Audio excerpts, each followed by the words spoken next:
Senhor, nós queremos te dar graças pelo novo dia que se inicia, por essa nova semana, pela saúde, pelas suas misericórdias que não têm fim e que dia após dia são derramadas sobre cada um de nós.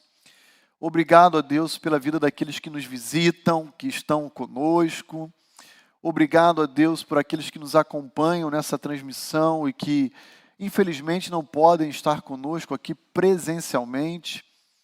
Obrigado a Deus pela salvação que Cristo Jesus nos concede. Pai, a nossa palavra a Ti é de gratidão, pelo privilégio de sermos Teus filhos, de termos o Teu cuidado diário sobre cada um de nós.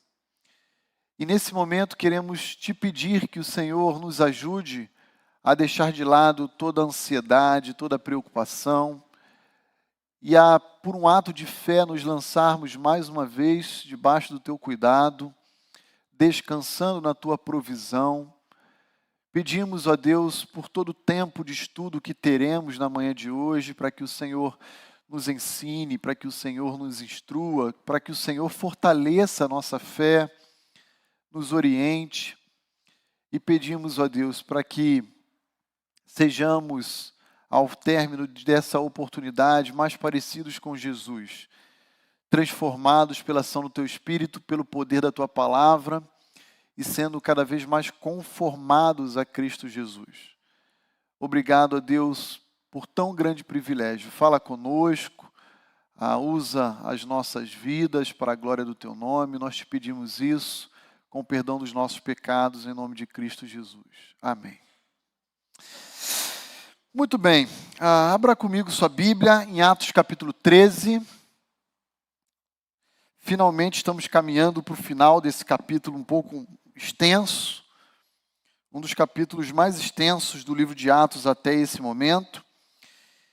Capítulo que vai até o verso 52 e que nós hoje iremos, como uma parte inicial, uma primeira parte apenas, introduzir o desfecho da pregação do apóstolo Paulo naquela sinagoga situada na região de Antioquia da Psídia.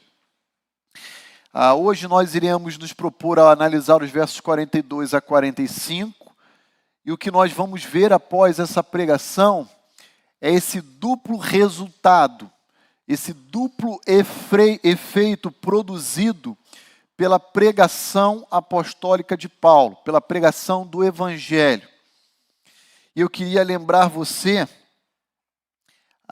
que provavelmente já teve essa experiência de anunciar a Cristo a colegas de trabalho, a familiares, a vizinhos, que a pregação da palavra de Deus, do Evangelho de Cristo, nunca volta vazia. Absolutamente nunca. Ela nunca é inerte, nunca é indiferente. Ela sempre vai cumprir um propósito específico. Os propósitos glorificam a Deus, que é o fim maior, o último fim de todas as coisas, tanto da pregação da palavra quanto da própria existência do homem, que é promover a glória de Deus. O fato é que se você, em algum momento, se dirigir a um colega de trabalho, a um vizinho, a um familiar, e disser a ele: olha, eu tenho uma informação muito boa para compartilhar com vocês. Cristo Jesus é o Filho de Deus que veio ao mundo, e você começa a anunciar o plano de salvação, para nos substituir, para pagar a penalidade do nosso pecado. Ele é o único mediador entre Deus e os homens. Portanto, a boa notícia é que, embora sejamos pecadores, Cristo, Ele é suficiente para nos reconciliar com o Pai, à medida em que exercemos a nossa fé nele. Você explica o plano de salvação. Naturalmente, o que você vai encontrar dentro do grupo que te ouve são dois tipos de resultado, ou efeito, ou atitudes, reações a essa mensagem. Uma parte dela vai dizer: puxa, que bacana, eu quero conhecer esse Jesus, como é que eu faço? é um lado da mensagem que produziu vida. Uma parte da sua audiência acolheu essa mensagem em seu coração. E a outra parte, se você já teve a experiência que o pastor Roni já teve algumas vezes na vida, você já deve ter ouvido aquela outra parcela da sua audiência dizendo assim: tá bom, então quer dizer que só Jesus salva, só a tua religião que é verdadeira. Se eu não crer em Jesus, eu vou para o inferno. Seu intolerante, seu egoísta, seu arrogante. Já ouviram isso, alguém? Levanta a mão quem já ouviu isso. Opa! Experiência comum aqui, a maioria, né? Para esses, a pregação do evangelho produziu um endurecimento. Ao invés de a mensagem amolecer o coração, quebrar, transformar pedra em carne, ele endureceu ainda mais. A pessoa se fechou ainda mais e ela disse: agora eu não estou nem um pouco aberta mais a ouvir um evangélico falar de Jesus. Isso já aconteceu comigo e creio que com a maioria dos irmãos. Então, o que nós vamos falar aqui a partir de hoje, até o final do capítulo 13, é esse duplo resultado, um duplo efeito. A gente vai ver que dentro da sinagoga de Antioquia, uma parcela expressiva de judeus e de prosélitos vão se converter a partir da pregação de Paulo. Mas vai haver um segmento daquela audiência que vai hostilizar Paulo e Barnabé a ponto de botarem Paulo e Barnabé para correr e levá-los para Icônio. Eles vão ter que fugir para Icônio. Lá no finalzinho do capítulo 13 a gente vai chegar, ainda esse ano, espero, lá nessa parte, tá bom? Então vamos lá, abra comigo aí em Atos 13, eu vou ler os versículos 42, nós vamos até o 45 apenas hoje. E diz assim: ao saírem eles quem? Paulo e Barnabé, saírem de lá da sinagoga, né, da Antioquia da Psídia, rogaram-lhes que no sábado seguinte lhes falassem estas mesmas palavras. Despedida a sinagoga, muitos dos judeus e dos prosélitos piedosos seguiram Paulo e Barnabé. E estes, falando-lhes, os persuadiam a perseverar na graça de Deus. No sábado seguinte, afluiu quase toda a cidade para ouvir a palavra de Deus, mas os judeus, vendo as multidões, tomaram-se de inveja e, blasfemando, contradiziam o que Paulo falava. Muito bem, então vamos dividir essa parte em dois blocos. Primeiro bloco, 42 e 43, e o segundo bloco, 44 e 45. Então, olha lá de novo comigo os versos 42 e 43 e vamos comentando essa passagem. Os irmãos podem interagir livremente com ela, tá bom? Ao saírem Paulo e Barnabé da sinagoga, qual foi o resultado da sua pregação ali naquele ambiente? O resultado é que eles pediram a Paulo para que ele voltasse no sábado seguinte. Então, versículo 42, nós temos um pedido. Que pedido é esse? É o pedido dos judeus e dos prosélitos da sinagoga para Paulo e Barnabé. Qual é esse pedido? Voltem semana que vem, no próximo culto, e preguem novamente para nós. Estamos desejosos de ouvir ainda mais essa palavra que vocês acabaram de nos anunciar. No versículo 43, nós vamos ver também um pedido, mas dessa vez que vai ser de Paulo e Barnabé em relação àquela sinagoga, aqueles judeus e prosélitos que ali se encontravam. Olha lá o 43, despedida a sinagoga, ou seja, no momento em que eles saem, que acabou a reunião deles, eles vão embora, muitos dos judeus e dos prosélitos piedosos seguiram Paulo e Barnabé. Isso aqui é um indício de que dentro daquele grupo houve uma expressiva conversão. Passaram a seguir Paulo e Barnabé. E estes, Paulo e Barnabé, falando a esses judeus e prosélitos piedosos, disse o quê? Perseverem na graça de Deus. Então, dois pedidos.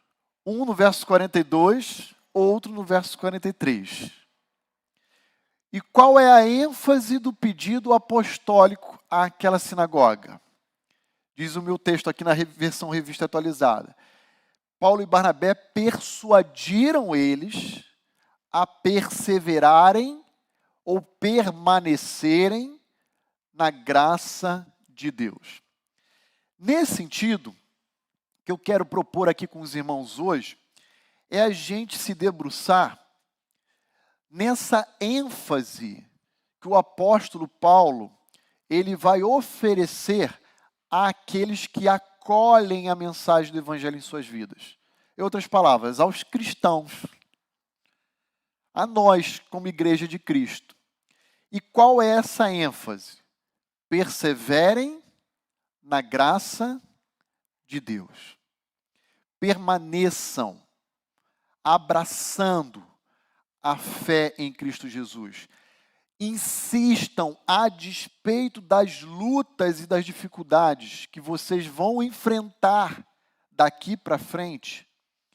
Permaneçam firmes.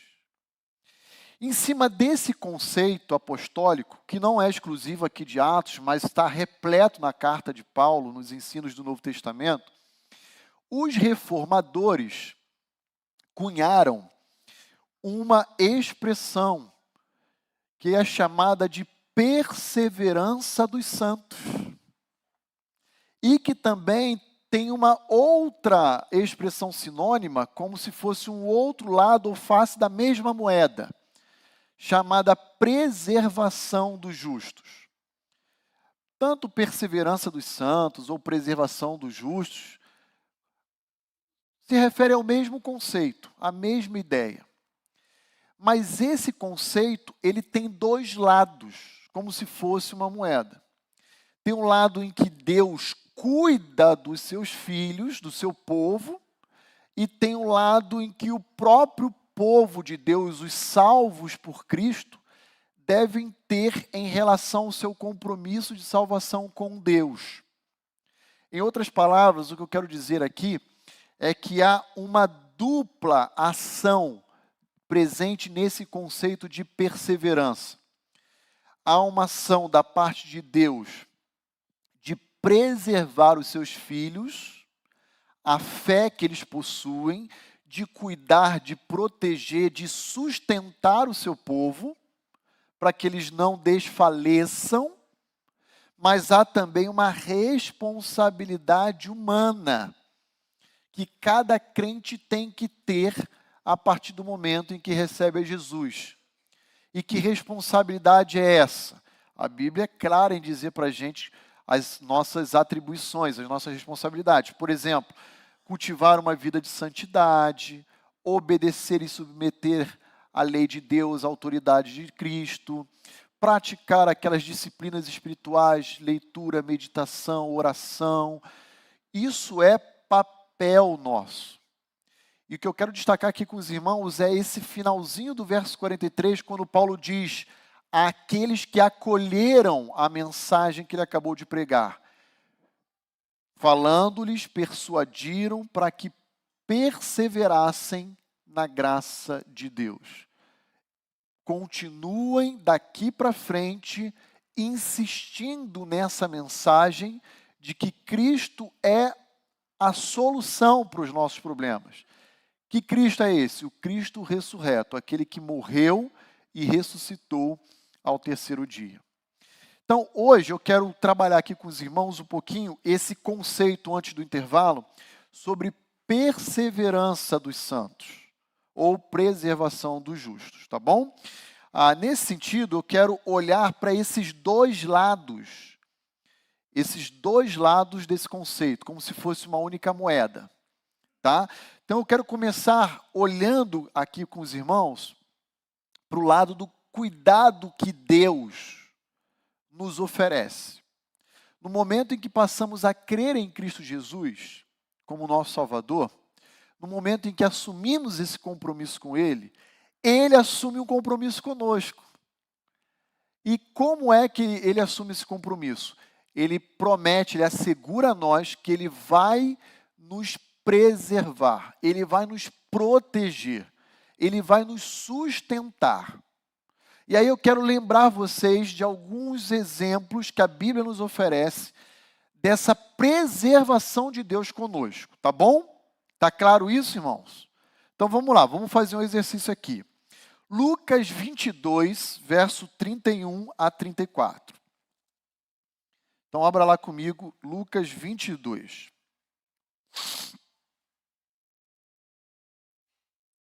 E hoje a gente vai observar aqui bastante o ministério de Satanás, a sua atuação na história, tá? Então, olha lá comigo, Lucas 22, dos versos 31 a 34. E se à medida que a gente for lendo e falando, surgir alguma dúvida, levanta a mão aí, tá, gente? Para a gente não avançar e depois ter que voltar. A gente já interage imediatamente. Olha lá, Lucas 22, verso 31. Simão, Simão, eis que Satanás vos reclamou para vos peneirar como trigo. Eu, porém, roguei por ti, para que a tua fé não desfaleça. Tu, pois, quando te converteres, fortalece os teus irmãos. Ele, porém, respondeu: Senhor, estou pronto a ir contigo, tanto para a prisão como para a morte. Mas Jesus lhe disse: afirmo-te, Pedro, que hoje 3 vezes negarás que me conheces, antes que o galo cante. Então vejam, eu vou ler de novo o versículo 31 para chamar sua atenção a esse episódio histórico que aconteceu entre Cristo e seus discípulos, tendo um destaque dentre o grupo apostólico, que é Simão Pedro. Olha lá, Simão, Simão, eis que Satanás vos reclamou para vos peneirar como trigo. Satanás reivindicou quem ali que Jesus está dizendo? Hã? Já começou a pegadinha. Não é Pedro. É segunda pessoa do plural. Olha aí na sua versão. Quem é? É o grupo. É o colégio apostólico. Olha, Simão, Jesus está olhando para o grupo e destacando um deles. Ele não está nem chamando de Pedro, está chamando de Simão. Igreja, eu tenho uma mensagem para dizer para vocês. Altair, eis que Satanás reivindicou vocês, mas ele se dirige a Pedro. Estão comigo, gente? Então veja, o que Jesus está mostrando aqui? Que Satanás, de alguma forma, está solicitando, apresentando um pedido a Jesus. Ele não diz como, quando isso aconteceu, ou ao Pai, né, a Deus como um todo, para peneirar aquele povo como trigo. Será que seria uma coisa simples, fácil? Não. Mas veja, versículo 32. Eu, porém, Jesus, roguei por ti. Agora ele se dirige a Pedro apenas. Ele não fala, roguei por vós. Embora, vejam, A gente sabe que à luz de João 17, Jesus intercedeu por todos, além até dos 12. Mas aqui agora, Jesus está se referindo a Pedro especificamente. E ele diz assim: eu roguei por ti para que a tua fé não desfaleças. Por quê? Aqui pode ter duas razões que explicam por que Jesus está se dirigindo apenas a Pedro. Primeira razão, porque Pedro, a gente percebe, foi o líder do colégio apostólico. E se Satanás tocar no líder, ele toca em todo o grupo. É como um efeito dominó. Aliás, Jesus fala isso em Mateus 26, 31. Ele fala assim, ó, ferirei o pastor e dispersarei as suas ovelhas. Está lá em Mateus 26. E foi o que aconteceu com Jesus quando ele fala isso, antes dele ir para o Gólgota. O que acontece com o grupo dos 12? Fogem, se evadem, desaparece. Então, uma das razões que parece que Jesus está destacando aqui para Pedro é o seguinte, ó, eu orei por você, Pedro, porque você é o líder desse grupo. Eu roguei ao Pai para que não autorizasse que você fosse tocado, para que esse grupo fosse preservado. E talvez isso tenha a ver com a preocupação com a liderança, né? Mas há um segundo motivo que o próprio texto nos explica. Quando a gente olha o versículo 34, a gente vê Jesus anunciando algo que iria acontecer em breve. Que algo era aquele?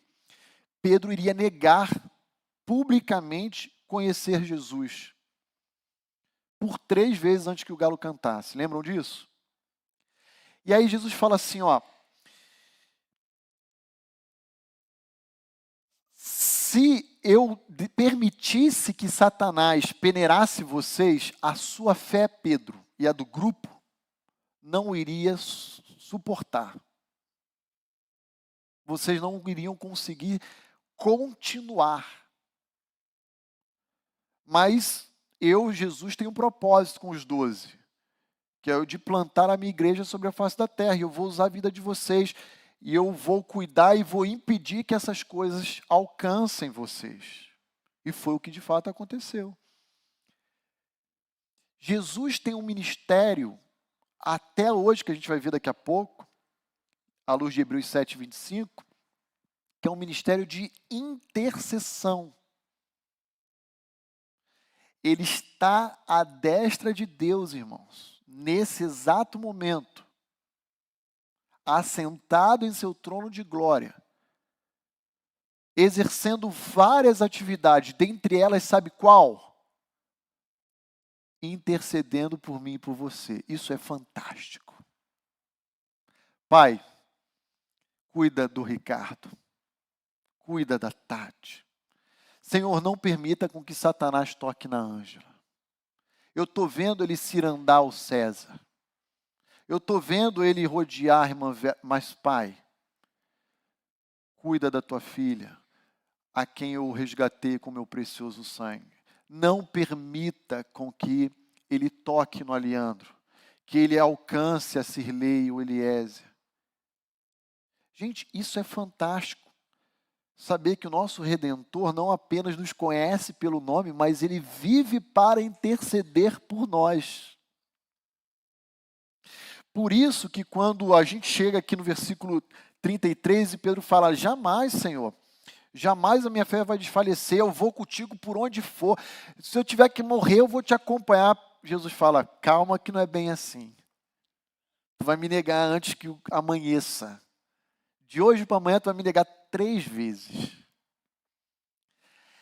E imagina, gente, quando amanhece aquela manhã de sexta e o galo canta, e Pedro se recorda dessas palavras que horas antes Jesus tinha proferido. Imagina a tristeza, a vergonha que deve ter batido no coração desse homem.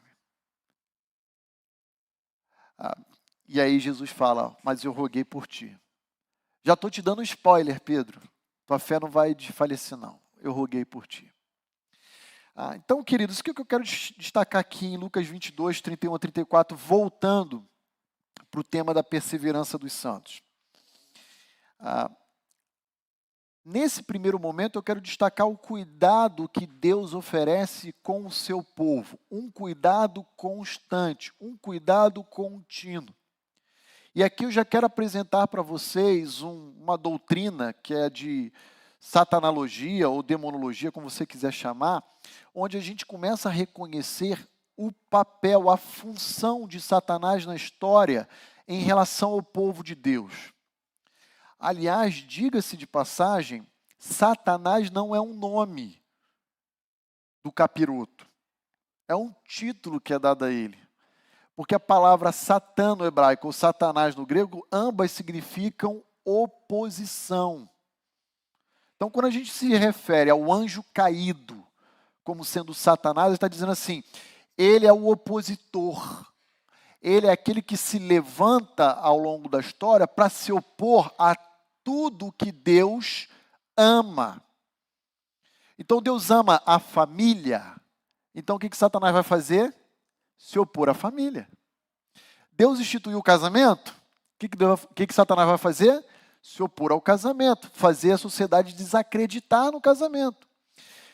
Deus levantou um povo chamado Israel na velha aliança e a igreja na nova aliança, então ele vai atacar esse povo, porque ele é o opositor em relação a Deus e aquilo que Deus ama.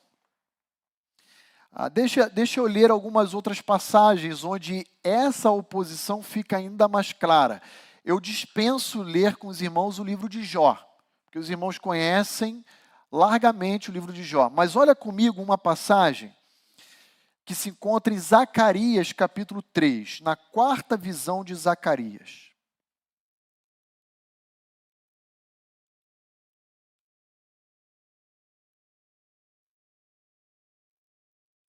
Zacarias, capítulo 3. A quarta visão que Zacarias tem e ele registra aqui na sua obra.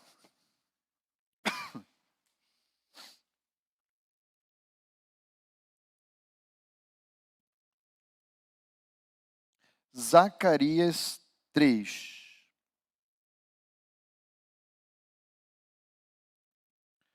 Versos 1 até o versículo 4 é o suficiente. Olha lá. Deus me mostrou. Então, Zacarias está falando em primeira pessoa. Deus mostrou a mim. Ele é um profeta, né? O sumo sacerdote Josué. Esse Josué aqui não tem nada a ver com o sucessor de Moisés, tá? Esse é um sumo sacerdote. É outra pessoa. O qual estava diante do anjo do Senhor. Provavelmente aqui se referindo à figura de Cristo pré-encarnado. Na sua Bíblia o anjo está com letra maiúscula aí? Está vendo a diferença? Ele tá provavelmente tendo uma visão de um ambiente celestial, onde de um lado tem o Senhor Jesus Cristo e do outro lado. E estava Satanás à mão direita dele, do anjo do Senhor, para Sili, Satã, no hebraico. É a palavrinha Satã. Está vendo? Agora traduziu como opor, o verbo opor. Então ele está tendo essa visão. De um lado tem Jesus, provavelmente, e do outro lado Satanás. E no meio, o sumo sacerdote Josué. Mas o Senhor disse a Satanás: o Senhor te repreende, ó Satanás. Sim, o Senhor que escolheu a Jerusalém te repreende. Não é este um tição tirado do fogo? Aqui a gente precisa entender o que significa essa expressão. Já viu no ambiente mais rústico, assim, rural, alguns indivíduos que marcam animais, boi, cavalo, levando ao fogo, às vezes uma ferradura, um um ferro e ele tira do fogo aquilo incandescente e coloca no animal para marcar ele, para carimbar. Essa é a ideia do tição tirado no fogo. Alguém que foi levado ao fogo para ser purificado. E aqui se referindo a Jerusalém e ao sumo sacerdote Josué, o anjo do Senhor está repreendendo Satanás e dizendo, ó, ele é alguém que já passou pelo fogo, que foi purificado. Aliás, aqui um detalhe importante é que na infância de John Wesley, a casa dele pega fogo, e a mãe de John Wesley diz que foi um milagre ele ter sido salvo. E a mãe dele chama ele de tição tirado do fogo. Só que vem na cabeça agora de John Wesley. Mas voltando aqui para o texto. Veja, o Senhor te repreende, ó Satanás, sim, o Senhor que escolheu a Jerusalém te repreende.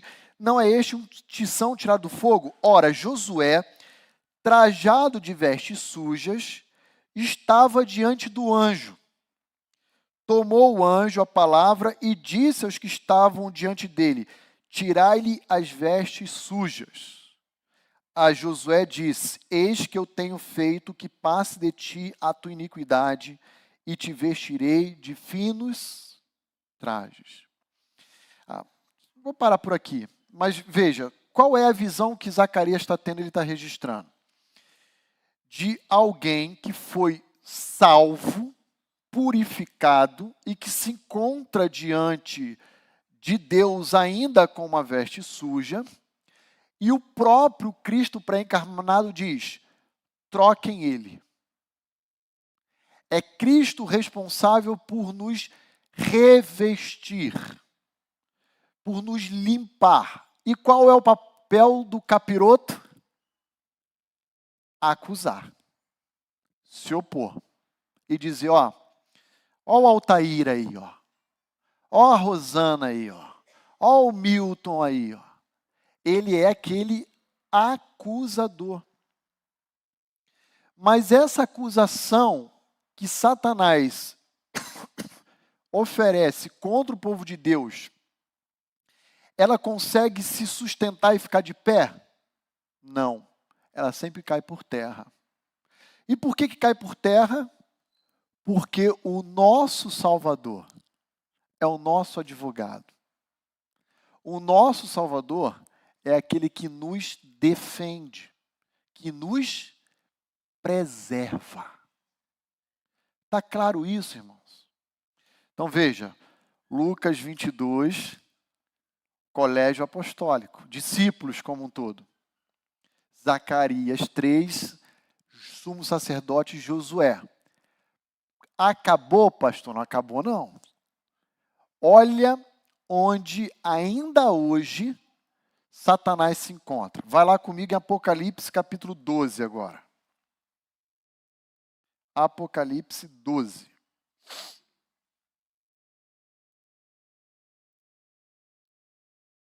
Olha comigo versículos 7 a 12.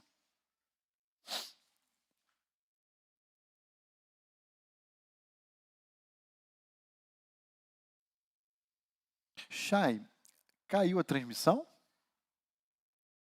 Estão mandando mensagem aqui para mim. Tá bom, obrigado. 12. A partir do versículo 7 de Apocalipse. Olha só. João agora tem uma outra visão e está registrando algo que está acontecendo nos céus. Esse é um ambiente. Olha lá. Houve peleja no céu.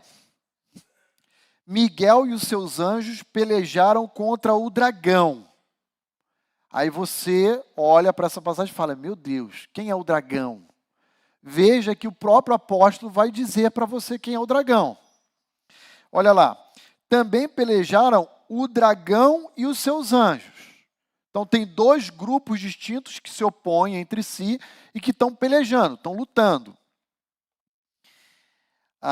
Todavia não prevaleceram, nem mais se achou no céu o lugar deles. Então agora ele está dizendo onde que está acontecendo essa peleja. Na região celestial. E foi expulso o grande dragão, a antiga serpente. Lembra lá de Gênesis 3? A antiga serpente, que se chama de Abo. E diabolos significa caluniador, difamador. É outro título, não é o nome do anjo caído, não. É outro título atribuído a ele. E Satanás, que também é outro título que significa opositor. O sedutor de todo mundo, sim, foi atirado para a terra. E com ele os seus anjos. Então ouvi grande voz do céu proclamando: agora veio a salvação, o poder, o reino do nosso Deus e a autoridade do seu Cristo, pois foi expulso o acusador dos nossos irmãos.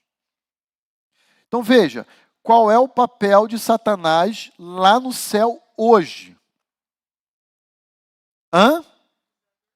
Acusar a igreja. Ele é o acusador dos nossos.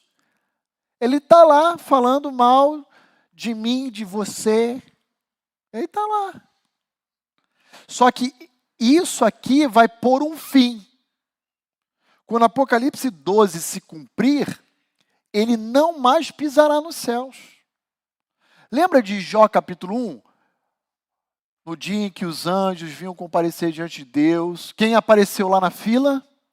Satanás. Aí Deus fala: de onde tu vem? Ele: vem da terra, vim de rodear a terra. Então, Satanás, ele ainda faz isso.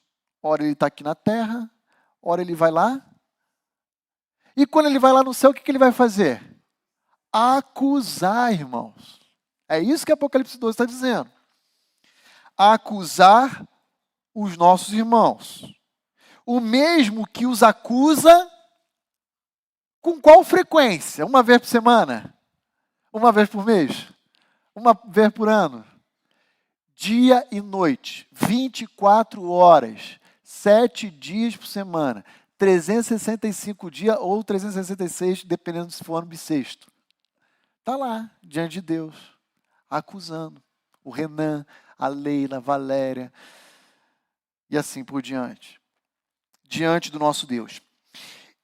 Eles, pois, agora se referindo a esses irmãos, o venceram. Ele vai ser banido do céu e vai ser lançado para a terra, de uma forma definitiva, de forma que ele não volta mais a pisar lá.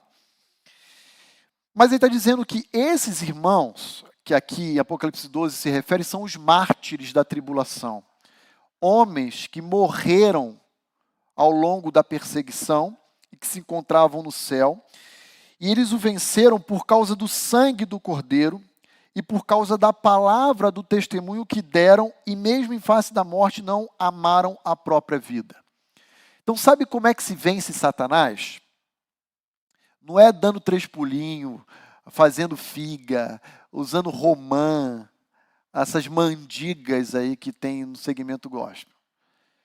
Se vence Satanás, em primeiro lugar, se apegando à obra de Cristo, por causa do sangue do Cordeiro. Segundo lugar, não, por causa da palavra do testemunho que deram, e mesmo da face da morte não amar a própria vida, por meio da sua fidelidade, da sua lealdade a Cristo Jesus. É assim que se vence Satanás. Não é indo em culto de descarrego, jogando sal grosso, dando 3 pulinhos, atravessando a encruzilhada onde tem um vaso de trabalho de umbanda ou coisa. Não é assim, não. Óleo de Israel, água do Rio Jordão. Não é assim que se vence Satanás. É se apegando à obra de Cristo e se mantendo fiel ao nosso Salvador. É assim que nós envergonharemos Satanás e o venceremos. Ok? E aí o versículo 12 termina dizendo: por isso festejai, ó céus, e vós os que neles habitais. Mas ai da terra e do mar, pois o diabo desceu até vós cheio de grande cólera, sabendo que pouco tempo lhe resta. Isso aqui, historicamente, vai se dar exatamente no meio do período tribulacional. Ou seja, 3 anos e meio de tribulação, de falsa paz, de falsa ordem, de falsa manutenção da justiça. E aí, lá em cima vai acontecer, vai deflagrar esse combate. Ele vai ser expulso, vai vir para cá, e aí o couro vai comer na segunda metade da tribulação. É basicamente isso que vai acontecer. Mas o que eu estou chamando sua atenção no Apocalipse 12? Para dizer o seguinte: ainda no futuro, nós encontramos Satanás exercendo o seu mesmo papel, o de acusação. É por isso que Paulo aos Romanos vai dizer: que diremos, pois, se Deus é por nós, quem será contra nós? Somos mais que vencedores por meio de Cristo Jesus.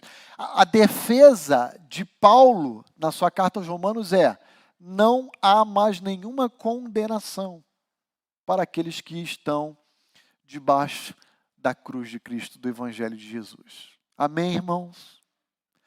Então viram um pouquinho que nós, eu e você, só estamos de pé por causa de Cristo, entenderam isso?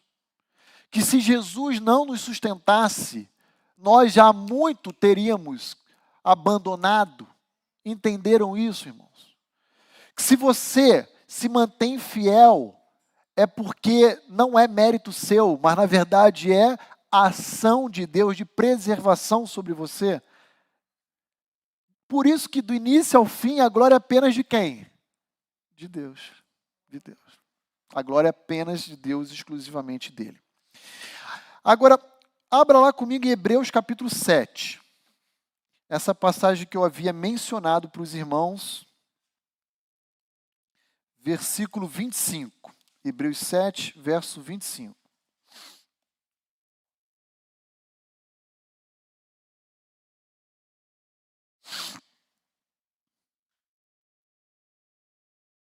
Olha aí o papel que Cristo permanece exercendo hoje assentado à destra de Deus Pai.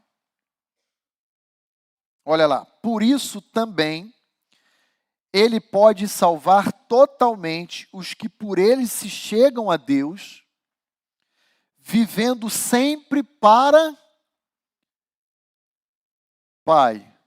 Sustenta o teu filho Carlos. Fortalece a tua filha Andresa. Cuida da Igreja Batista Vida Nova. Ele é teu povo, é a tua igreja. Vivendo sempre para interceder por cada um de nós. E por último, antes da gente prosseguir, Romanos 8, verso 26. Romanos 8, verso 26.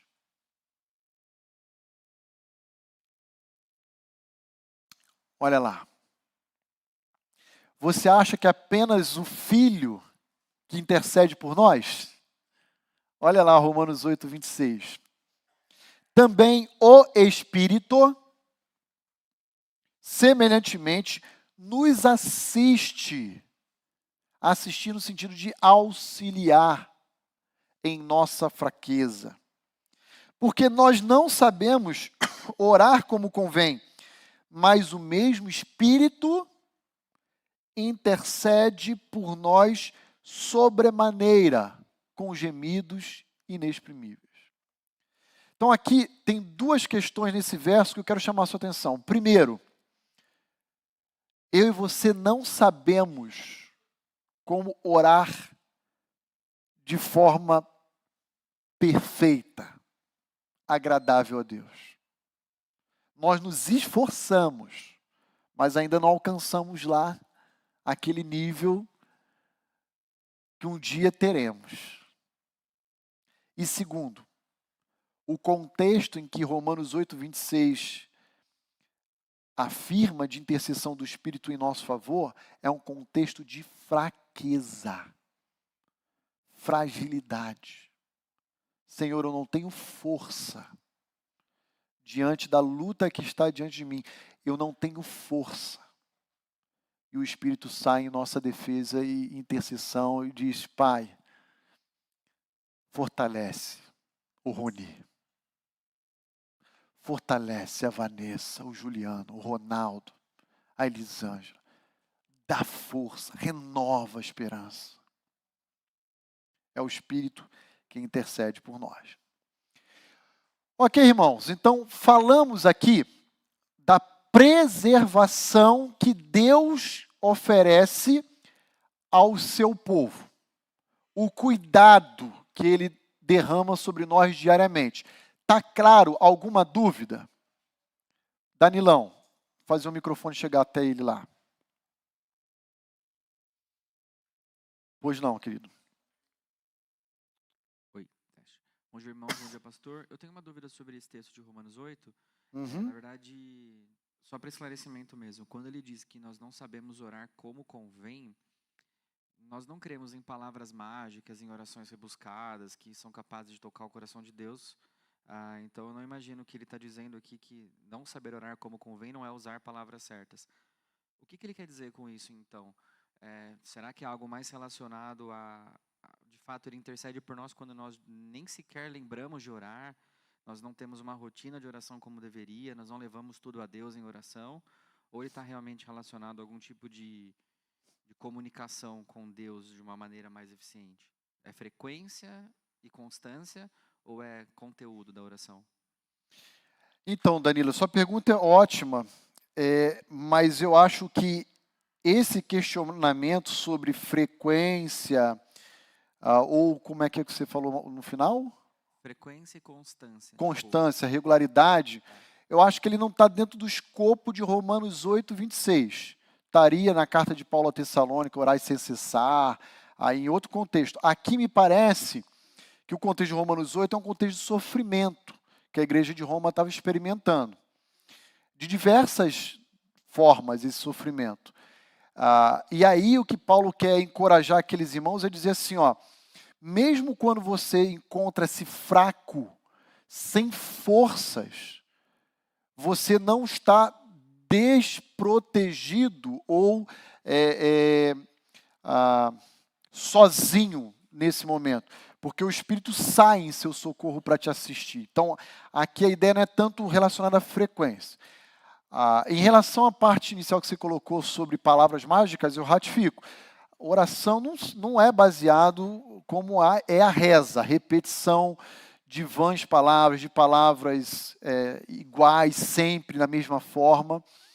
Aqui, Romanos 8, 26, mais tem a ver, me parece, com uma expressão sincera de dor. E quando ele fala que a gente não sabe orar como convém, é que talvez possa, na nossa oração, ter presente no nosso coração alguma motivação, algum elemento que não esteja necessariamente em sintonia com Deus. E aí a nossa oração não está 100% alinhada. Sei lá, vou dar um exemplo aqui aleatório, mas você sofreu uma injustiça no seu trabalho. Você ia ser promovido e o seu chefe, por causa da sua fé, pessoalmente foi lá e colocou teu colega, que é menos qualificado que você, que nem estava na fila, e promoveu.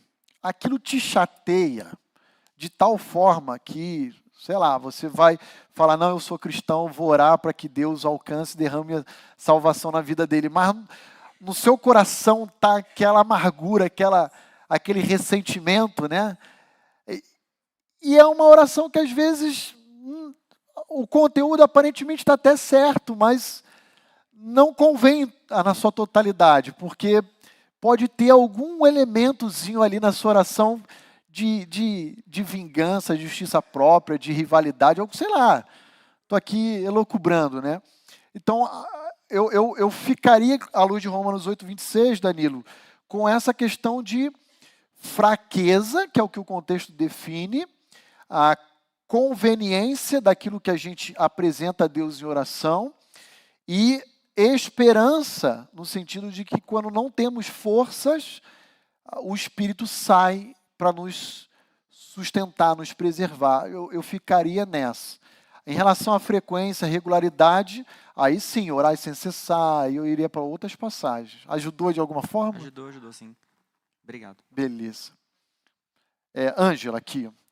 Faz o microfone chegar aqui na Ângela.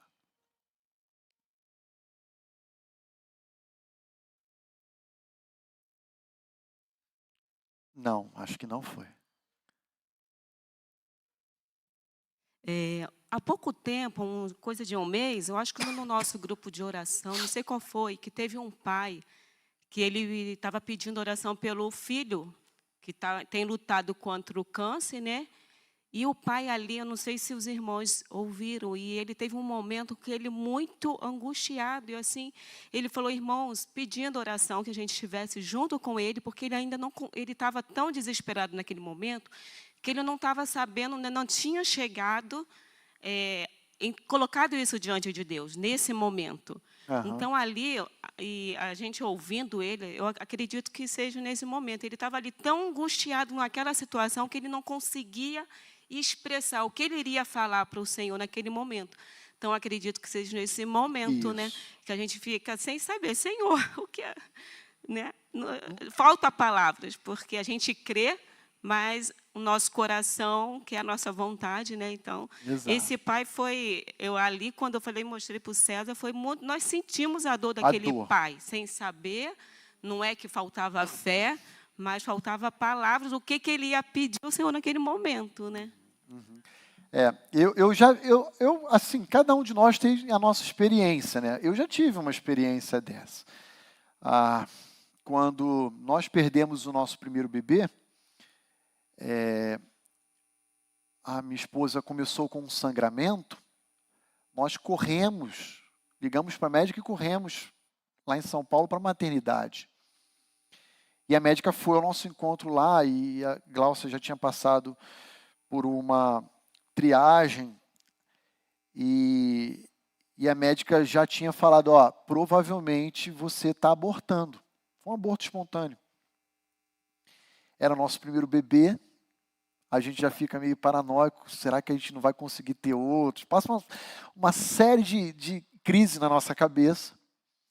E aí houve um momento que ela entrou para a sala de ultrassonografia para fazer o exame e verificar, inclusive, se teria que fazer a curetagem para não ficar mais nada no útero dela e tal. E eu sei que quando ela entrou para a sala, eu estava naquele hospital, aquela maternidade da São Paulo, Promatre, né? Aquela principal ali, né? E eu falei ao Senhor assim, Senhor, eu sentado lá de fora do consultório, assim, chorando em lágrimas, Senhor, eu não sei nem o que falar. Fala por mim. Eu não sei o que falar. Foi o Senhor que me deu. Filhos são seus. E aí, um tempo depois, ela saiu.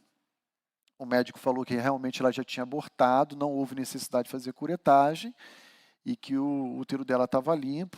Se fosse fazer, é uma situação pior ainda, né? Porque é mais invasivo, o organismo da mulher precisaria respirar um tempo maior e tal, para tentar uma outra gravidez. E eu sei que ao falar isso aqui, provavelmente essa experiência é comum a outros que também já perderam o bebê. E que talvez tiveram até que fazer curetagem. É um procedimento, um protocolo médico. Mas chega momentos na nossa vida que a gente vai fazer isso, igual esse pai que a Ângela acabou de mencionar. De dizer, Senhor, não tenho forças, eu não sei o que falar para o Senhor. Eu estou com o coração pesado, sobrecarregado, a minha cabeça a 220 e eu não sei nem como me dirigir ao Senhor. Eu lembro que eu só falava assim para Deus, Senhor, ser propício a mim, igual a parábola, né, do publicano e do fariseu, ser propício a mim, tem misericórdia de mim, eu não sei mais o que falar. E vai ter momentos na nossa vida que vai ser assim. Pode ser no momento de perda, de perder uma mãe, de perder um pai, de perder um filho, de perder um emprego, de perder momento de dificuldade. E a gente vai dizer, Senhor,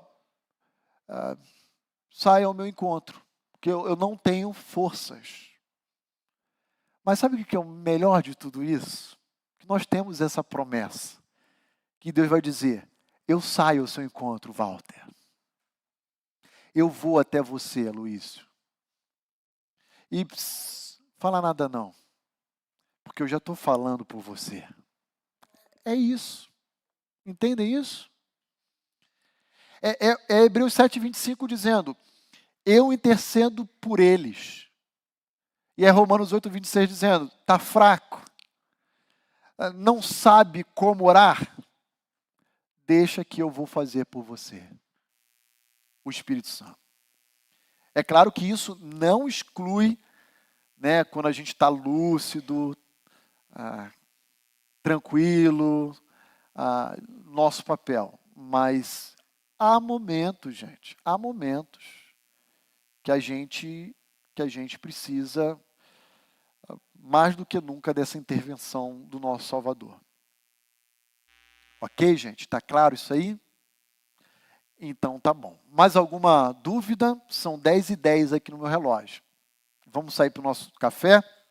Então daqui a 10 minutinhos a gente volta para a gente agora sim entrar na parte da responsabilidade humana que é que Paulo destaca aqui, tá bom? Eu achei importante falar nesse item da parte de Deus conosco também, tá bom? Aí depois a gente vai voltar para Atos 13 agora propriamente. 10 minutinhos de intervalo e a gente volta. Muito bem, queridos. Quero convidá-los a voltarem e a tomar o seu assento, para que a gente possa continuar aqui com o nosso estudo hoje doutrinário sobre a preservação dos justos, ou a perseverança dos santos.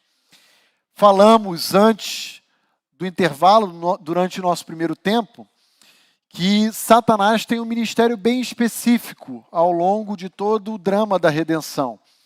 E esse ministério é de acusar, de se opor, de caluniar, difamar, tudo aquilo que Deus valoriza, que Deus criou, que Deus instituiu. Mas que nós, enquanto igreja, filhos dele, podemos estar tranquilos, porque Ele nos preserva, Ele nos protege, para que a nossa fé não desfaleça, para que a gente não caia, para que a gente não volte atrás. Agora eu quero olhar um pouquinho para a responsabilidade humana, o nosso papel, quando a gente pensa em perseverança. Olhando para Atos 13:43, nós vemos Paulo e Barnabé persuadindo os judeus e prosélitos piedosos da sinagoga de Antioquia da Psídia a preservarem-se na graça de Deus, a permanecerem firmes nessa verdade que é o próprio Evangelho de Cristo. Nesse sentido, todos nós também temos um papel a desempenhar no contexto do nosso próprio processo de salvação. Mas esse papel não é um papel que vai nos justificar diante de Deus, como se desse a entender que a nossa salvação é por obras. Mas é um papel que vai revelar aqueles que verdadeiramente já foram salvos. Tá bom?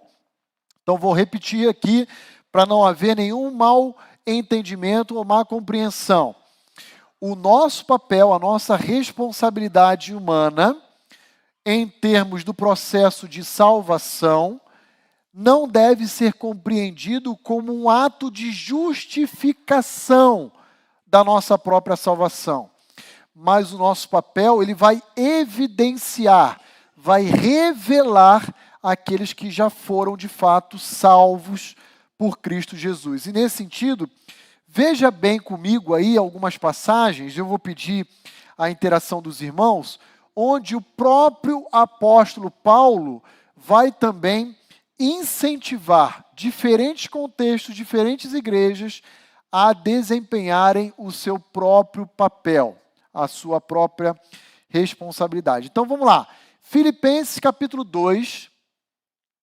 Vou pedir que alguém que puder levante a sua mão para a gente fazer chegar o microfone até você. Leia para nós os versículos 12 e 13. Filipenses 2, 12 e 13. Veja aí aquilo que nós chamamos de concursos. A responsabilidade humana em paralelo à ação de Deus em nossas vidas. Filipenses 2, 12. Quem pode ler para nós aí? Obrigado, Thaís. Versos 12 e 13, por gentileza. Assim, meus amados, como sempre vocês obedeceram, não apenas na minha presença, porém muito mais agora na minha ausência, ponham em ação a salvação de vocês com temor e tremor, pois é Deus quem efetua em vocês tanto o querer quanto o realizar, de acordo com a boa vontade dele. Obrigado, Thaís. Então veja só aqui, que interessante. Versículo 12. Desenvolva a vossa salvação. Não é isso? Com temor e tremor. Isso cabe a nós. Agora, entenda o versículo 13. Sabendo que, no final de tudo, é Deus quem efetua em vocês tanto o querer quanto o realizar. Então veja que nesse processo, que nós inclusive chamamos de santificação, né? Nós temos um papel a desempenhar. Mas esse papel ele não é exercido à parte de Deus. Deus é quem nos sustenta, nos habilita, nos capacita para desempenhar esse papel. E que papel é esse? Desenvolver a nossa salvação. Nós já a obtivemos no momento em que cremos. Agora nós vamos viver, desenvolver ela no nosso dia a dia. Outra passagem, 1 Tessalonicenses 4, versos 3 a 8. Quem pode ler para nós, por gentileza? Veja aí, Maurício, obrigado. Veja aí com Maurício uma maneira, não a única, de desenvolvermos a nossa salvação. Pois esta é a vontade de Deus, a vossa santificação, que vos abstenhais da prostituição, que cada um de vós saiba possuir o próprio corpo em santificação e honra, não com o desejo de lascívia, como os gentios que não conhecem a Deus, e que, nesta matéria, ninguém ofenda nem defraude o seu irmão, porque o Senhor, contra todas estas coisas, como antes vos avisamos e testificamos claramente, é o vingador, porquanto Deus não nos chamou para a impureza, e sim para a santificação. Dessarte, quem rejeita estas coisas não rejeita o homem, e sim a Deus, que também vos dá o seu Espírito Santo. Muito obrigado, Maurício. Então veja aí, esta é a vontade de Deus. Qual é então, Paulo? A vossa santificação. Então, o que Paulo quer dizer por santificação à luz de 1 Tessalonicenses 4? A boa mordomia do seu próprio corpo, não em relação à atividade física, alimentação, mas a relação à parte sexual, a utilizar o seu corpo de uma forma digna, honrosa.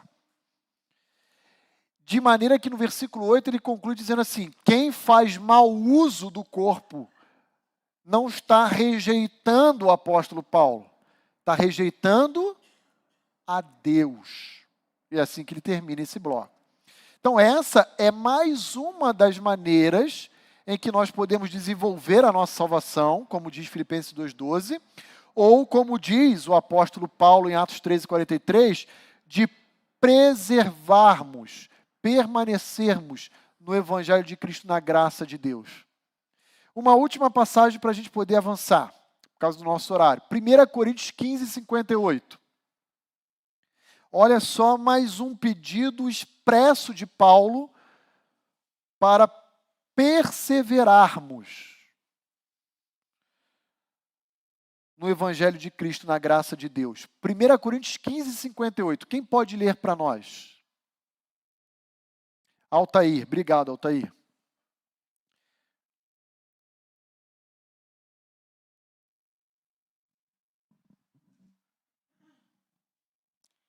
Portanto, meus amados irmãos, sede firmes, inabaláveis e sempre abundantes na obra do Senhor, sabendo que no Senhor o vosso trabalho não é vão. Olha só que interessante. Presta atenção agora no que eu vou dizer. O contexto de 1 Coríntios 15 é o maior tratado teológico sobre a ressurreição. Não existe nas Escrituras porções que trate com tanta profundidade, com tanta apologia, a defesa à ressurreição de Cristo, do que 1 Coríntios 15.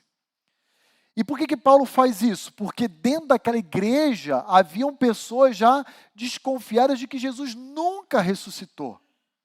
E aí Paulo vai falar, se ele nunca ressuscitou, nós somos os mais infelizes de toda a raça humana, porque a gente crê numa mentira, a gente está fadado ao fracasso, estamos desperdiçando a nossa vida. E aí no final ele retoma o finalzinho de 1 Coríntios 15, dizendo, onde está a morte, a tua vitória? Onde está a morte, o teu aguilhão? Graças a Cristo Jesus nós triunfaremos sobre você. E aí no final ele fecha o capítulo dizendo, meus amados irmãos, permaneçam firmes nessa verdade.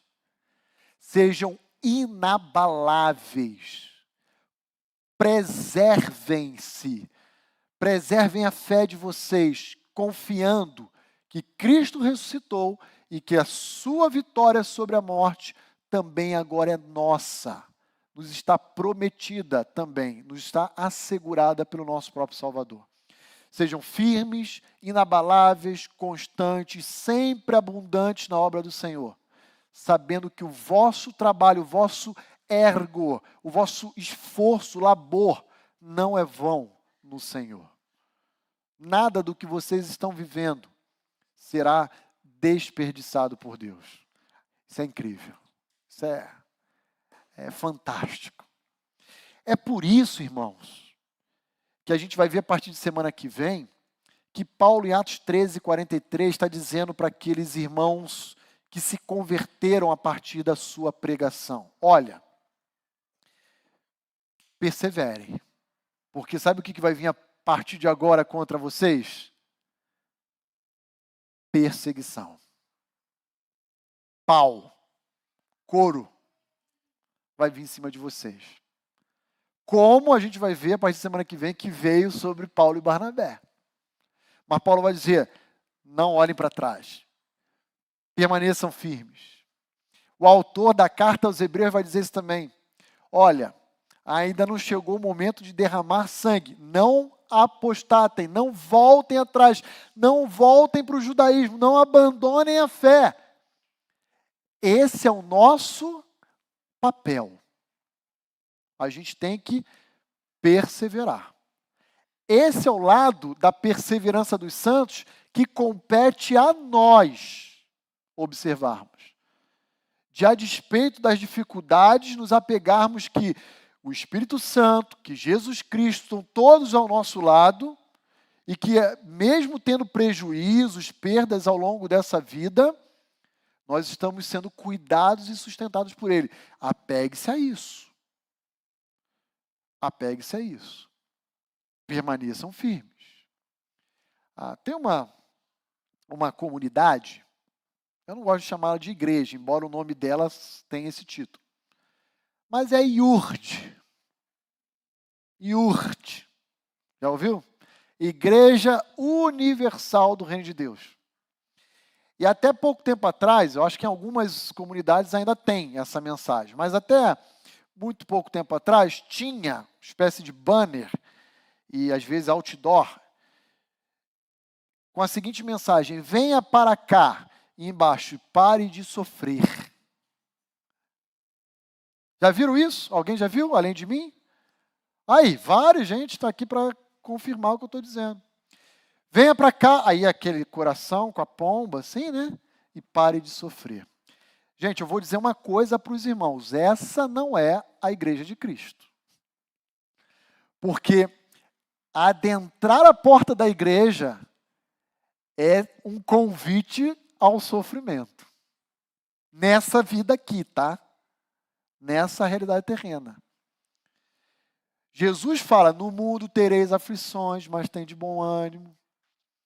Então, esse papo furado, essa conversa mole de que, venha para cá e pare de sofrer, eu sou universal. Já viu essa propaganda? Eu passava fome. Eu tinha não sei o quê, estava endividado, mas agora eu tenho 3 helicópteros. Eu sou universal. Está transmitindo isso aí? Corta aí. Corta não, está na televisão aí, isso é público, tá? Esse papo de que acabou os seus problemas, isso aí não existe. Esse não é o Evangelho de Cristo. O Evangelho de Cristo é assim, bem-vindo à família da fé. Nós vamos cuidar um dos outros, mas prepare-se, porque agora vem chumbo grosso. É assim. O mundo vai nos odiar, o mundo vai nos hostilizar. Como é que vem para cá e para de sofrer? Quem conhece minimamente a Bíblia sabe que isso é lorota. Não tem conversa. Tá bom? Muito bem, então concluímos aqui o versículo 43. Vamos para o 44, 45 agora, né? Atos 13, vai lá comigo de novo. E vamos ver aí, então, o resultado, né? Porque o 42 foi o primeiro pedido do Sinédrio a Paulo e Barnabé, e o 43 foi o pedido de Paulo e Barnabé aos judeus que se converteram e prosélitos piedosos. Agora, no 44, 45, nós encontramos o seguinte, olha lá comigo. No sábado seguinte, afluiu quase toda a cidade para ouvir a palavra de Deus. Olha só, gente, que repercussão. Paulo pregou uma mensagem apenas no Sinédrio. Mal tinha chegado em Antioquia. E ele só pregou porque no final de toda a programação lá da sinagoga, os líderes falaram, alguém quer ter a palavra e acrescentar um pouquinho a mais aqui do que lemos dos profetas e tal, na lei. Paulo pegou a palavra e falou, deixa eu falar então. A bola está quicando aqui na frente do gol. E ele pregou o evangelho. O que acontece é que o pedido daquela sinagoga, no verso 42, foi atendido no verso 44. Porque no sábado seguinte eles voltaram. E agora, olha como é que Lucas descreve. Eles voltaram para ouvir a palavra de Deus.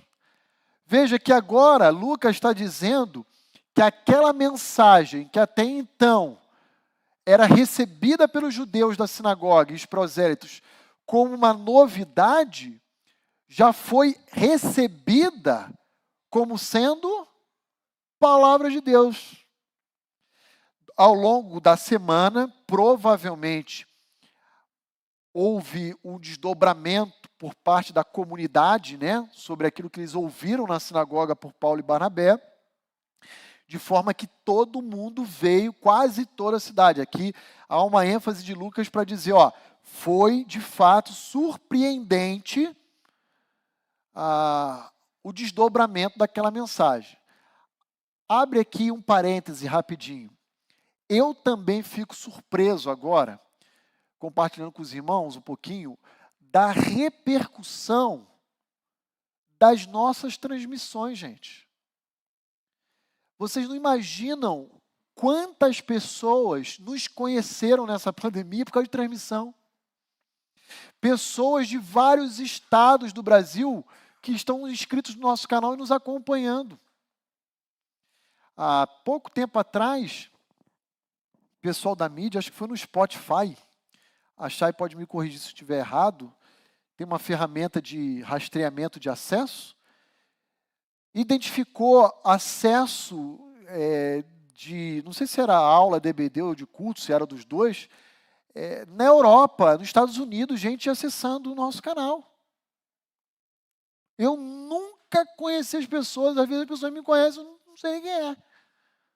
Se passar por mim no mercado e falar, ô pastor, eu vou falar bom dia. Eu não sei quem é. Acontece. Agora, veja, sem tecnologia, sem internet, sem WhatsApp, sem Twitter, reverberou, repercutiu, e toda aquela turma foi para lá no sábado seguinte. Verso 45. Mas, agora vem uma conjunção adversativa aqui, ó. Mas, porém, contudo, entretanto, os judeus, vendo as multidões, tomaram-se de inveja e, blasfemando, contradiziam o que Paulo falava. Então, olha aí comigo o versículo 45, eu vou fazer duas perguntas para os irmãos. Vamos brincar de interpretação do texto agora aqui, tá? Olha para o verso 45 e responda a seguinte pergunta: o que provocou a inveja dos judeus?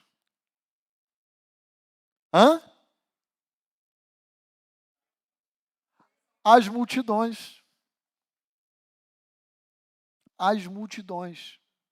Por que isso causou inveja?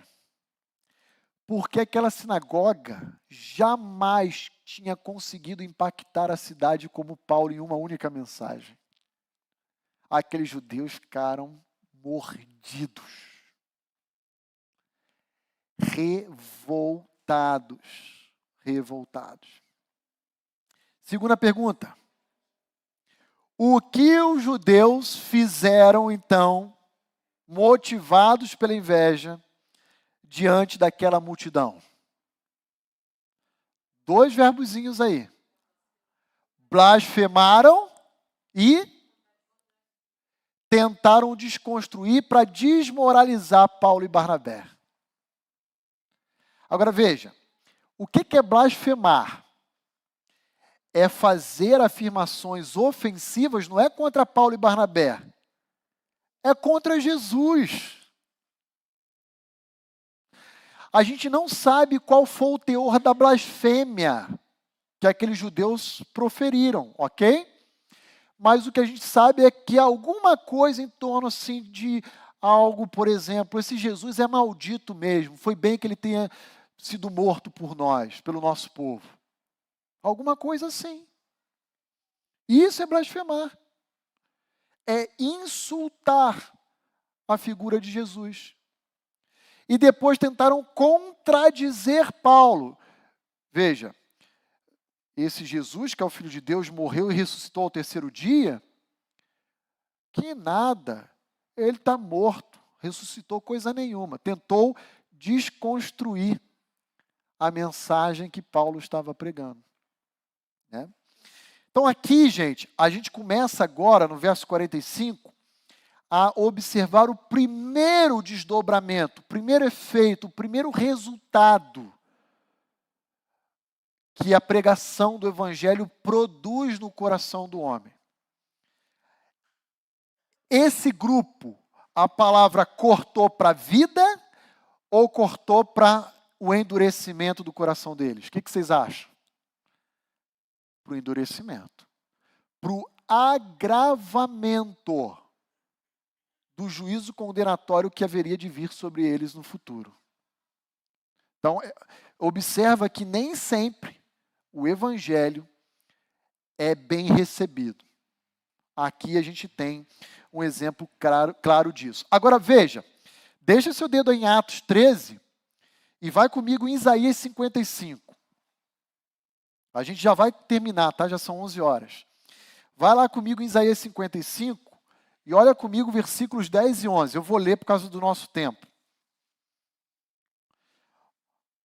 Veja que esse tipo de reação à pregação do Evangelho, ela também faz parte do plano de Deus.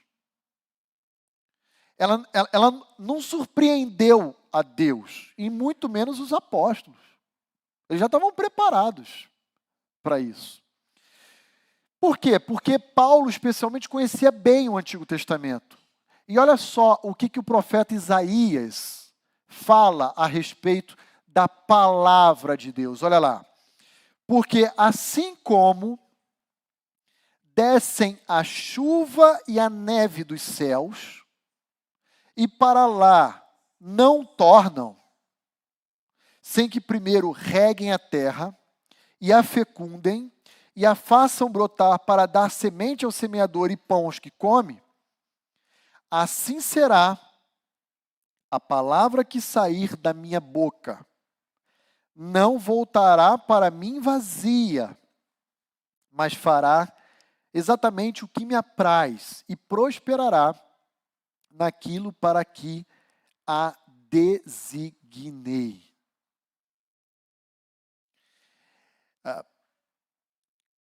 Irmãos, quando nós anunciamos a palavra de Deus, nós nos tornamos a boca de Deus entre os homens. Já perceberam isso? Toda palavra que sair da minha boca não voltará vazia.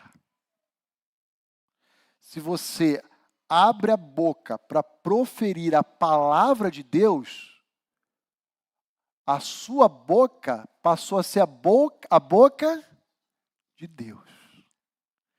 Daí um conceito importante da mordomia da língua, que Tiago vai falar na carta dele, não pode sair da mesma fonte água suja e água limpa. O que tem saído da sua boca? Né? E vai falar que a língua pode produzir fogo, danos. Então, presta atenção, que a nossa boca seja a boca de Deus. Que cada crente seja um arauto do Evangelho.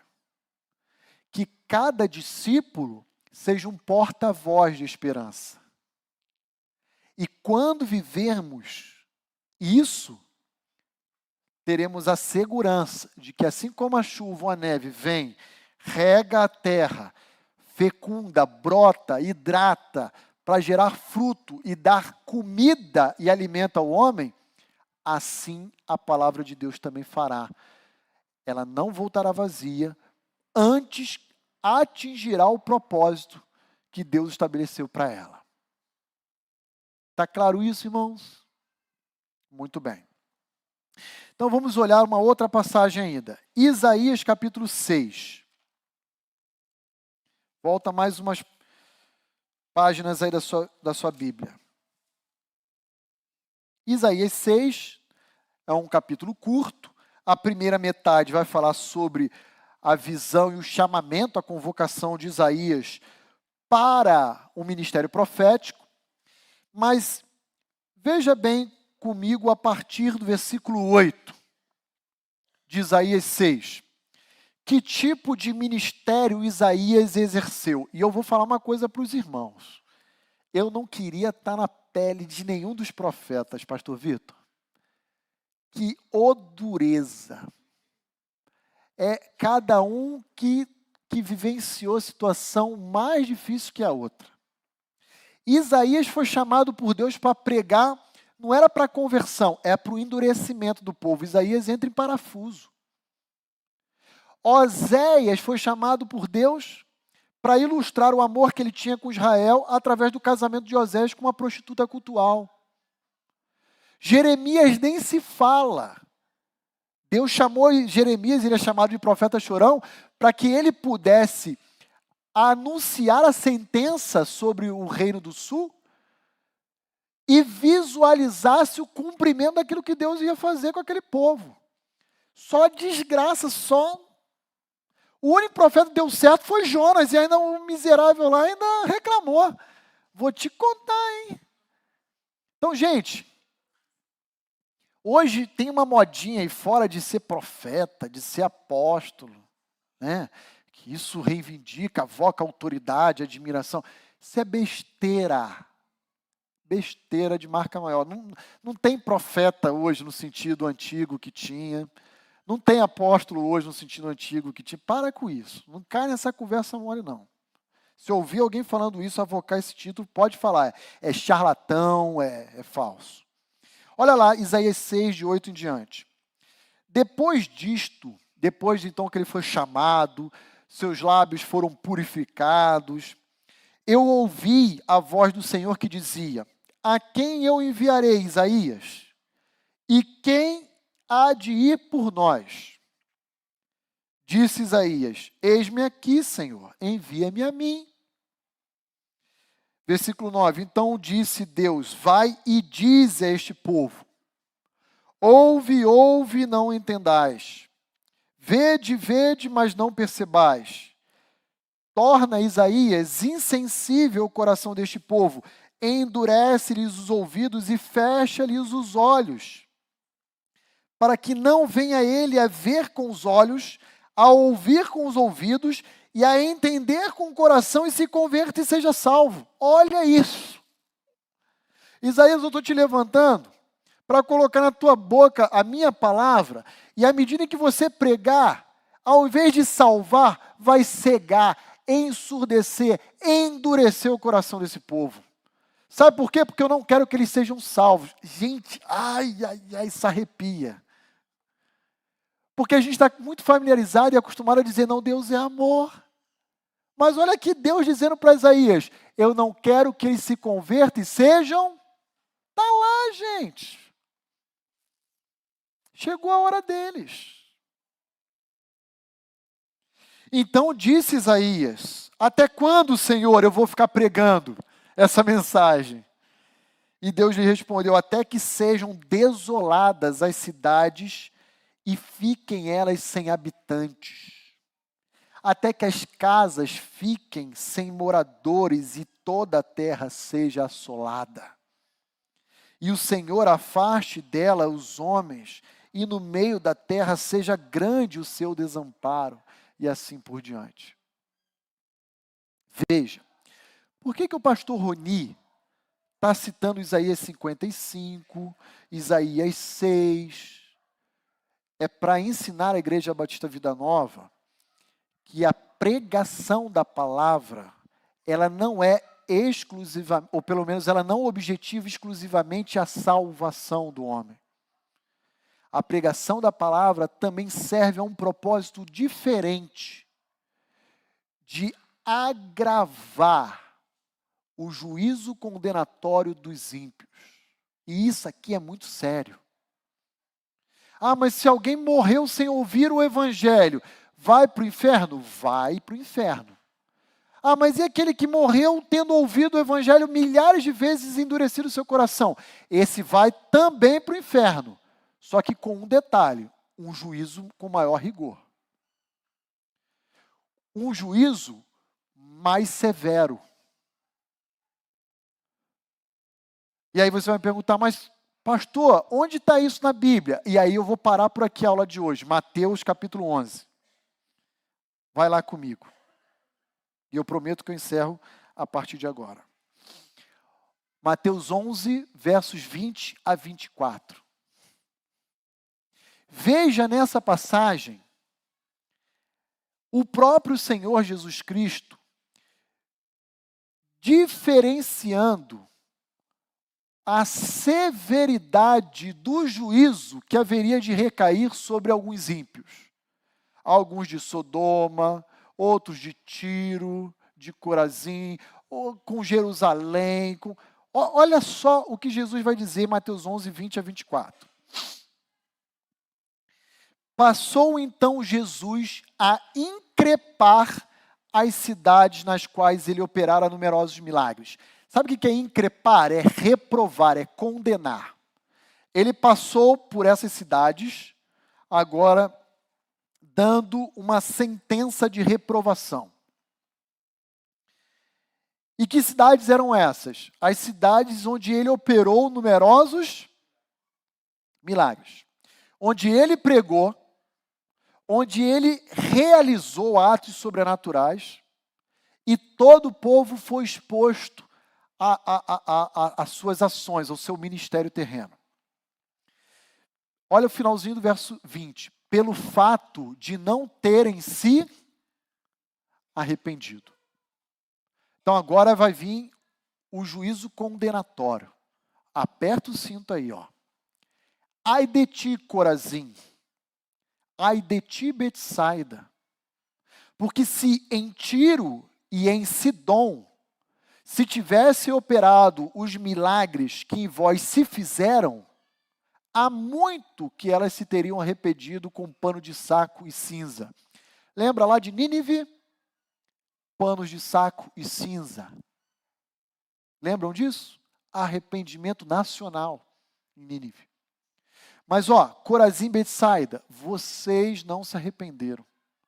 O coração de vocês em contato com milagres e com a palavra de Deus se endureceu. Então, ai de vocês, eu não queria estar na pele de vocês, porque vocês terão um rigor maior. Versículo 22, e contudo vos digo, no dia do juízo, haverá menos rigor para Tiro e Sidom do que para vós outros. 2 detalhes aqui. Jesus não está inocentando Tiro e Sidom, ok? Tiro e Sidom vai ser igualmente condenado. Porém, Betsaida e Corazim sofrerão um rigor maior em termos de juízo. Entenderam? No dia do juízo, Apocalipse 20, julgamento grande trono branco lá no futuro, vai haver um rigor maior para vocês do que com Tiro e Sidom. Verso 23, tu, Cafarnaum, não pensa que você saiu ileso, não.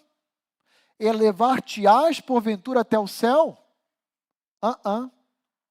Sabe onde era Cafarnaum? Era a cidade onde Jesus residia, onde ele se estabeleceu no seu ministério terreno em idade adulta. Ele morava lá em Cafarnaum, gente. Ele nasceu em Belém da Judéia, cresceu em Nazaré, mas o seu ministério foi desenvolvido em Cafarnaum, ele morava lá. Tu, Cafarnaum, elevar-te-ás porventura até o céu? Descerás até o inferno. Esse povo que mora em Cafarnaum vai para as trevas. Porque se em Sodoma se tivessem operado os milagres que em ti se fizeram, teria ela permanecido até o dia de hoje. Sodoma não teria sido destruída e julgada por Deus. Eles estariam vivos até os dias de hoje. Mais de 3 milênios até o primeiro século. Digo-vos, porém, verso 24, que menos rigor haverá no dia do juízo para com a terra de Sodoma do que para contigo. Gente, eu vou falar uma coisa para os irmãos. Eu tenho, assim, particularmente, o estereótipo de que Sodoma e Gomorra era terra de ninguém. Assim, é o exemplo ápice de trevas. Lembram? Queriam ter relação com os anjos. Negaram a filha virgem lá de Ló. Lembram disso? Esse é o naipe. Era o nível daquela turma. E aí Jesus está dizendo assim, Jerusalém, Sodoma é fichinha perante vocês. Dureza, hein? Com isso, o que eu quero concluir nosso tempo aqui hoje é dizendo o seguinte. A pregação do Evangelho, ela vai produzir endurecimento. Há trabalhos de missionários que estão estabelecidos há 10, 20 anos em determinado contexto e que às vezes somente uma família se converteu. Mas não é que o Evangelho não foi pregado, é que sendo pregado reiteradamente, o grupo só se fechou ainda mais. Mas pasmem, esse fechamento não está fora do desígnio de Deus. Ele faz parte do plano. E faz parte do plano com um objetivo específico. Sabe qual é? Promover a glória do seu nome. Então, Deus será glorificado por meio da salvação do homem, através da manifestação da sua graça e da sua misericórdia, mas Deus igualmente será glorificado por meio da condenação justa dos ímpios. E agora em Atos 13, caminhando para o final, você vai ver que de fato não poderia ser diferente do resultado que aconteceu daquela mensagem, como diz o versículo 48. Porque somente os que haviam sido destinados para a vida eterna acolheram a mensagem do Redentor. Os demais se fecharam. E apertem o cinto, porque a gente agora vai entrar no finalzinho desse capítulo no conceito de eleição, não porque o pastor Rani ama esse tema, mas porque Lucas admira bastante ele, tá bom? É só olhar o verso 48 lá, ó, a gente vai chegar. Os gentios, ouvindo isto, regozijavam-se, glorificavam a palavra do Senhor e creram quem? Todos os que estavam presentes? Somente os que haviam sido. Segura essa. Chupa essa manga agora. Vamos orar, queridos, e terminar por hoje. Alguma interação aqui sobre essa parte final? A pregação do Evangelho não produz apenas salvação, mas ela também é usada igualmente por Deus para o agravamento do seu juízo condenatório, do juízo que ele vai derramar sobre todo ímpio, sobre todo réprobo, sobre todo incrédulo. Amém? Alguma ponderação, dúvida, questionamento? Chay na transmissão, alguém? Não? Então vamos orar, queridos.